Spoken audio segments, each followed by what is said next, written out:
So do you know what genetically modified foods are?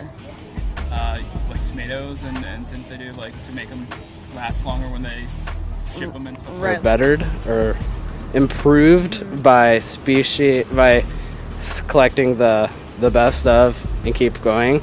But I've heard of them. Yeah, I don't know how big of a fan I am, but Right. yeah, I don't really know if it's good or bad. Did you know that we've been eating these foods for the last 10 years? No, I haven't known that. Where do they normally sell those kind of foods? I'm kind of taken back by it. I thought it was just grown in soil, and I didn't know they were modifying my food. I know. It's kind of scary. Well, I know it's been a while. I didn't realize quite that long. Well, the simplest way to put it is that scientists had an idea to make crops more resilient to external factors. So let's say you grow tomatoes, and at night it gets so cold that by morning half your tomatoes are frozen, and now you can't sell them anymore. This is what scientists were able to change through genetic modification. They figured out a way to take DNA from one organism and put it inside a completely different organism to create a desired and specific outcome. For example, let's go back to the tomato scenario. Scientists recognized that Arctic flounder, yes, that's the fish, could withstand extremely cold temperatures. They thought, what if we took the DNA trait that allows the flounder to withstand the cold and put it inside the tomato DNA, so that the tomato could withstand the same temperatures? Now you've just narrowed your chances of your tomatoes becoming frozen. This idea that you could now get 100% crop yield was the original guiding principle for genetic modification. Our friends at Lily Films have a documentary called The Future of Food by Deborah Coons Garcia that explains it best. Genetic engineering is really a radical revolution in food production. It's really a cell invasion technology. You know, people have heard they're taking a flounder gene and putting it in tomato so the tomato can last in cold temperatures. But people don't ask, how does that flounder gene get in that tomato? How does it get in there? And what really happens is the only way you can do it is to invade the cell of the tomato and deposit the flounder gene. Well, what's good at invading cells? Bacteria and viruses. After 12 years of searching, Monsanto found a soil bacteria that is naturally immune to Roundup herbicide. Their goal was to genetically engineer DNA from these bacteria into various plants.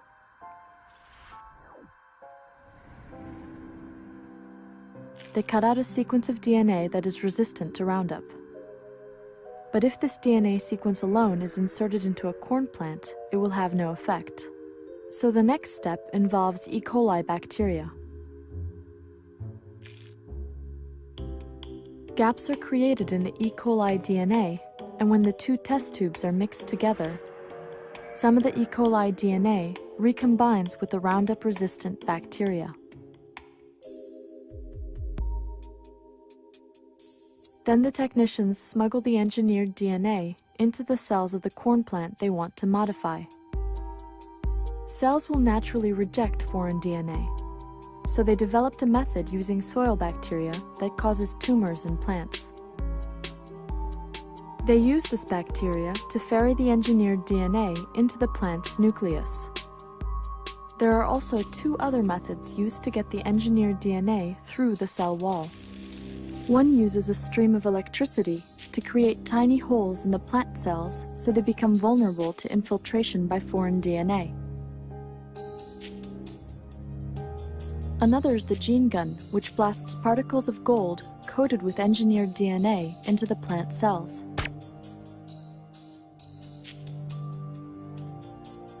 Each of these three methods needs a promoter gene that turns on the desired characteristics.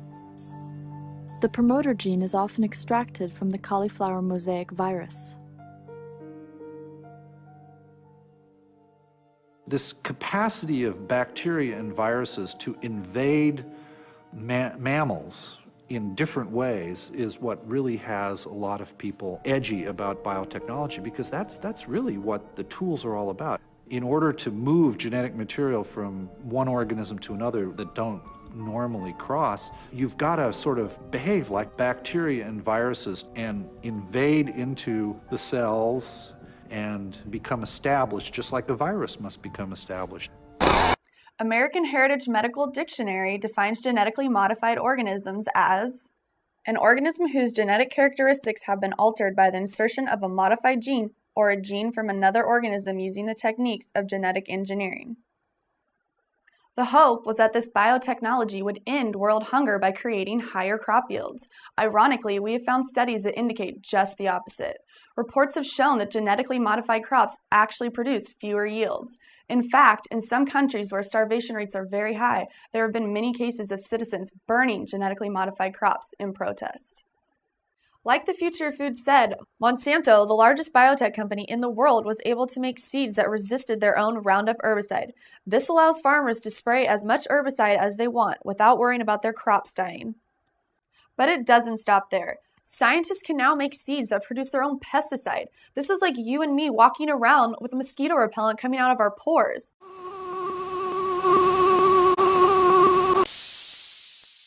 How do they do this?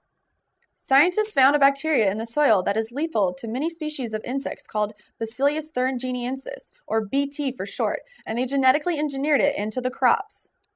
So what could the effects be when the bacteria that only used to live in our soil is now being distributed into the air through our crops? In the Philippines, the people living next to the genetically engineered cornfield developed recurring skin, respiratory, and intestinal problems. Blood tests were done on 39 of the Filipinos, and it was revealed that their immune system was affected by the BT toxin that the corn had released. And there's still more. Instead of just making drugs in labs, scientists have been growing crops that produce their pharmaceutical drugs, like research chemicals, blood proteins, antibodies, and vaccines, just to name a few. According to the Society of Diabetic Rights, thousands of diabetics have experienced bad reactions, and many have died as a result of this genetically engineered insulin called synthetic or human insulin. The Union of Concerned Scientists have been urging the United States Department of Agriculture to put a ban on pharma crops due to the potential that they could contaminate all of our food supply.